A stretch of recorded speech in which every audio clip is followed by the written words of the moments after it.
Ovo je 14. stranica praktične elektronike 2, praktična realizacija elektronskih uređaja.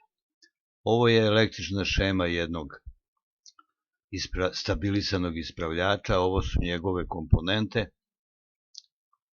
a u nastavku teksta je opisano kako se za ovo kolo pravi projektuje štampana pločica. Mi ćemo da pogledamo kako ovo kolo radi. Znači, pokrenem Electronics Workbench, OK, Open, otvori. To što ja tražim nalazi se na part D, u ovom ovde folderu sajt praktična elektronika, u ovom folderu EVB simulacije, P2, i to je bila slika 2.1. Evo je, to je bila ova. To je to. OK. Hajde malo da je malo pomerimo. Evo je. Ovo je onaj Grecov usmerač, pa elektrolit, pa Zener diode, tranzistor i tako dalje. Ova baterija i otpornik RS imitiraju sekundar mrežnog transformatora, čiji je napon 9 V, a otpornost žice od koja je namotan 8 ohma. Ovo su na red vezane Zener diode, da ih pogledamo malo.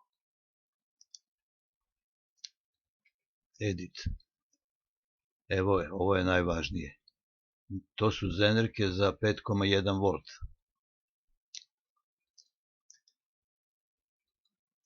Znači ovde 5,1 plus 5,1 to je 10,2. Odavde do ovde napon će biti 10,2 V i to stabilisan napon.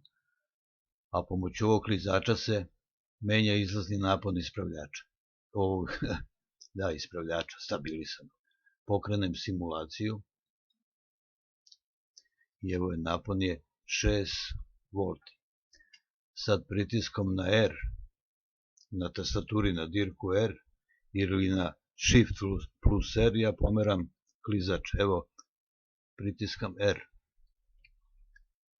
Otpornost, klizač ide nadole i napon se smanjuje, vidite. Evo nekoliko puta. Sad je napon. Naravno, u stvarnosti to ide mnogo brže, praktično trenutno. Ali ovome treba vremena da izvrši proračun. Evo još malo. Kličem po R-u i napon je sve manji.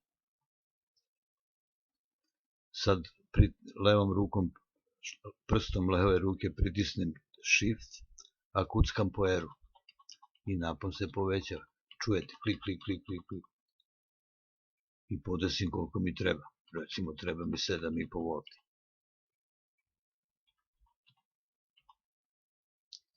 Evo ga.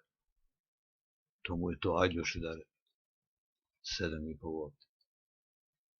Eto, tako radi stabilisani usmerač. Što piše u tekstu, vrlo jednostavan. Pa jeste jednostavan.